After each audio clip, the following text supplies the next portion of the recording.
नमस्कार everyone, this is Radha Trivedi, सहयोगी of आचार्य पंकित गोयल।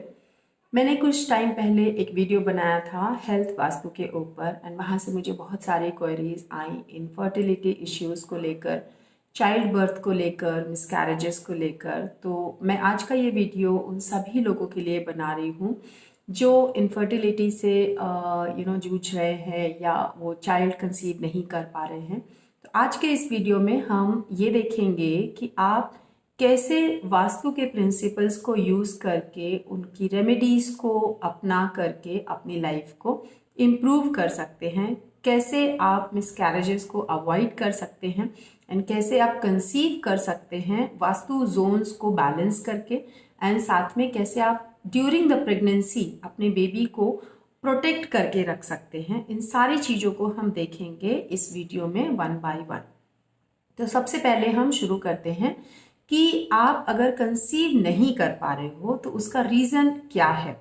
हर एक सॉल्यूशन को पाने से पहले हमें प्रॉब्लम की रूट कॉज पता होनी चाहिए। आप अगर कंसीव नहीं कर पा रहे हो तो क्या आपको कुछ फिजिकल लेवल पे इश्यूज हैं। बहुत लोगों को एंडोमेट्रोसिस होते हैं, फेलोपियन ट्यूब्स डैमेज हो जाते हैं, या फिर मेल में इनफर्टिलिटी इश्यूज होते हैं। तो अगर इस तरह के कोई इश्यूज हैं या हार्मोनल इम्बैलेंस हैं तो आपको अपने घर का east of north east balance करना चाहिए। वहाँ पर कोई टॉयलेट नहीं होनी चाहिए, कोई कट नहीं होना चाहिए, कोई एंटी एलिमेंट नहीं होना चाहिए, कोई एंटी कलर नहीं होना चाहिए।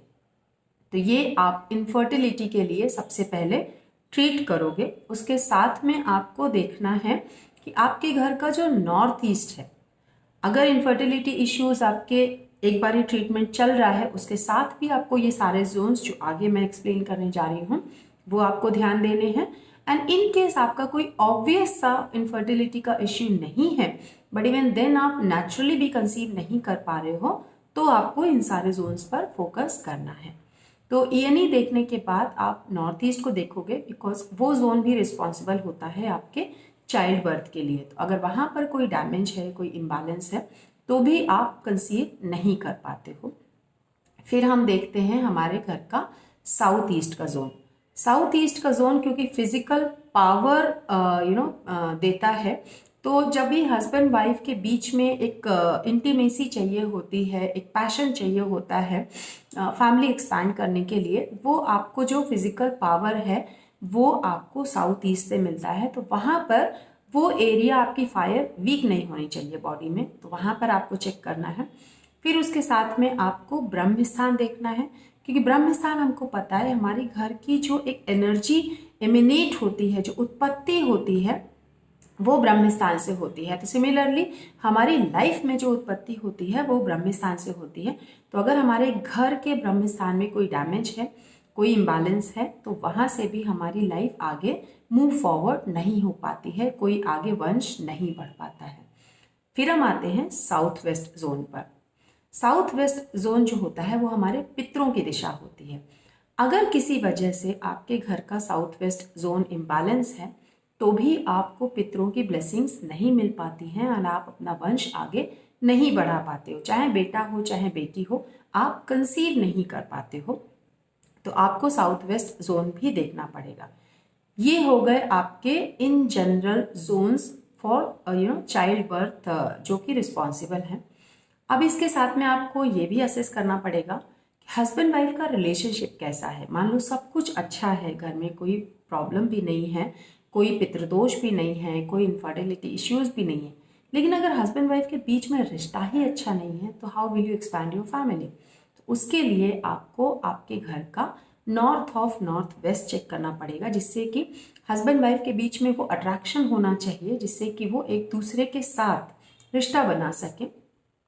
साथ में साउथ वेस्ट जोन जो है आपका, वहां से भी पितरों की ब्लेसिंग्स तो आपको मिल ही रही है, बट हस्बैंड वाइफ की जो एक बॉन्डिंग होती है, जो एक रिलेशनशिप होता है, वो भी साउथ वेस्ट से ही आता है। तो वो आपको वहां पे चेक करना है कि कोई भी एंटी एलिमेंट, कोई एंटी एक्टिविटी या किसी भी तरह का कोई इम्बैलेंस नहीं होना चाहिए आपके साउथ वेस्ट जोन में। तो ये तो हो गए आपके आउट ऑफ 16 जोन्स, जो जोन्स आपके रिस्पॉन्सिबल हैं चाइल्ड बर्थ के लिए या फिर इनफर्टिलिटी इश्यूज के लिए, जो आपको करेक्ट करने हैं या जिन पर आपको फोकस करना है। अब हम आते हैं और भी रेमेडीज के ऊपर। आपको कौन सा रूम यूज करना है once you have conceived. South west का जो जोन होता है या रूम होता है वो बेस्ट होता है प्रेगनेंसी को होल्ड करने के लिए। अगर कोई लेडी साउथ ईस्ट के रूम में या फिर साउथ साउथ वेस्ट के रूम में सोती है तो वहाँ पर चांसेस बहुत स्ट्रांग हो जाते हैं कि मिसकैरेज हो जाता है, बिकॉज वो जोन ही ऐसे हैं जो एनर्जी आपको नहीं दे पाते हैं बच्चे को होल्ड कराने के लिए। तो ये दो जोन्स जो हैं वो आपको एट एनी कॉस्ट अवॉइड करने हैं कि आप ड्यूरिंग द प्रेगनेंसी नहीं सोगे साउथ ईस्ट में एंड साउथ साउथ वेस्ट में। अगर पॉसिबल हो तो आप east south east and west north west भी अवॉइड करो, जिससे कि आपके ऊपर किसी तरह का कोई मेंटल बर्डन ना रहे, कोई आपको एंजाइटी इश्यूज ना हो, कोई आपको डिप्रेशन के इश्यूज ना हो। बिकॉज जैसा मदर फील करती है सेम इन्फ्लुएंस आपके बेबी पर भी पड़ता है। तो आपकी प्रेगनेंसी एक हैप्पी जॉयफुल हेल्दी प्रेगनेंसी होनी चाहिए, जिसके लिए आपको यूज करना है अपने घर का साउथ वेस्ट। साउथ वेस्ट ना केवल आपको एक फिजिकल पावर देता है, बिकॉज वहाँ की जो अर्थ है वो एक सॉलिड अर्थ है जो हमें होल्ड करती है। तो सिमिलरली आपको भी वो स्ट्रेंथ मिलेगी कि आपका जो यूट्रस है, आपका जो वूम है, वो बेबी को अच्छे से स्ट्रांगली होल्ड कर पाएगा। किसी वजह से अगर आपको साउथ वेस्ट का रूम नहीं मिल पाता है तो आप वेस्ट का भी रूम यूज कर सकते हो ड्यूरिंग द प्रेगनेंसी। अब हम आते हैं आगे की रेमेडीज के ऊपर। आपकी प्रेगनेंसी अच्छी चल रही है, आप साउथ वेस्ट के या फिर वेस्ट के रूम में भी आप सो रहे हो, बट आपको इंश्योर करना है कि आप डेली बेसिस पे किन चीज़ों को फॉलो करोगे जिससे आपकी प्रेगनेंसी स्मूथ चले एंड आपका बेबी प्रोटेक्टेड रहे। आपके बेडरूम में कोई मिरर ऐसे नहीं लगा होना चाहिए जो, पहली बात तो अगर आप साउथ वेस्ट के रूम में हो तो वहाँ पे मिरर होना ही नहीं चाहिए, because that's an anti element. And अगर आप वेस्ट के मिरर में हो तो वहाँ पर थोड़ा बहुत मिरर अलाउड हो जाता है, बट आपकी जो बॉडी है, जो फीमेल की बॉडी है विद द बेबी, वो मिरर में रिफ्लेक्ट नहीं होनी चाहिए, क्योंकि मिरर एक वाटर एलिमेंट होता है एंड वो अपने साथ चीज़ों को बहा के ले जाता है। तो मिरर में आपकी बॉडी रिफ्लेक्ट नहीं होनी चाहिए। एट द सेम टाइम आपके रूम में कोई वाटर फाउंटेन नहीं होना चाहिए, किसी भी तरह का कोई वाटर सोर्स नहीं होना चाहिए। सेम कॉन्सेप्ट, वाटर अपने साथ चीज़ों को बहाकर ले जाता है। तो आपको जो इस टाइम पर चाहिए ड्यूरिंग द प्रेगनेंसी वो सॉलिड चीज़ें चाहिए जो आपकी बॉडी को प्रोटेक्ट कर सकें, जो बेबी को होल्ड करा सकें। आपको कोई भी मूवमेंट, कोई भी वेवी चीज़ें नहीं चाहिए आपकी लाइफ में। अब आपको और किन बातों का ख्याल रखना है। जब आप प्रेग्नेंट हो, आपने एक बार कंसीव कर लिया है, तो आपके घर में कोई रेनोवेशन नहीं होना चाहिए। रेनोवेशन के टाइम पे कुछ ना कुछ वास्तु दोष क्रिएट हो जाते हैं, जिसकी वजह से आपकी लाइफ में इश्यूज आ सकते हैं। तो जैसी सिचुएशन चल रही है, जस्ट मेंटेन स्टेटस को एंड कोई रेनोवेशन उस टाइम पर नहीं प्लान करना है।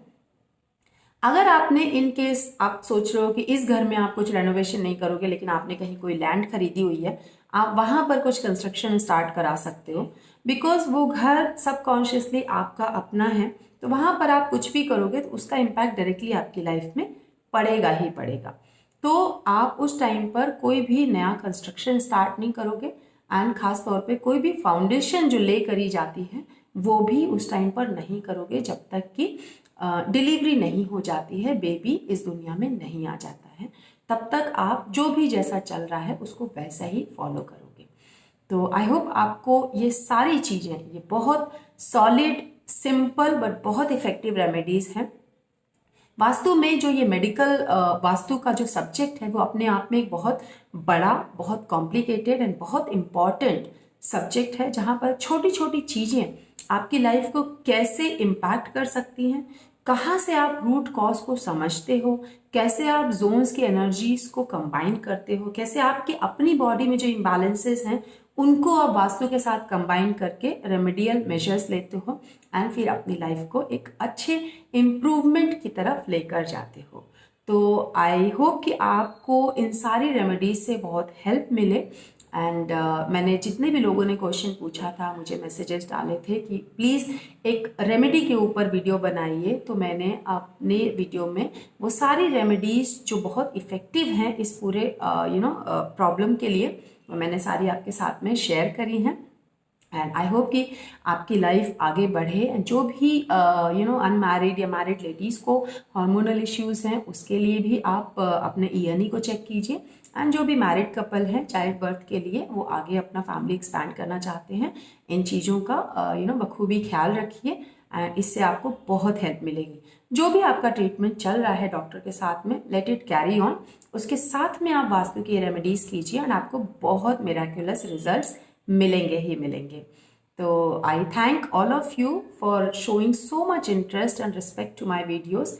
बहुत अच्छा लगता है जब आपके बहुत पॉजिटिव कमेंट्स आते हैं कि आपको हेल्प हो रही है, हर एक वीडियो से आपको कुछ ना कुछ नॉलेज मिल रही है, आपको रेमेडियल मेजर्स मिल रहे हैं एंड आपकी लाइफ में पॉजिटिविटी आ रही है।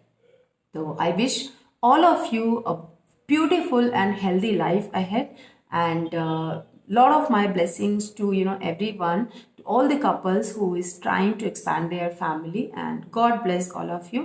Take care. Bye bye. Stay healthy. Stay happy. Namaskar.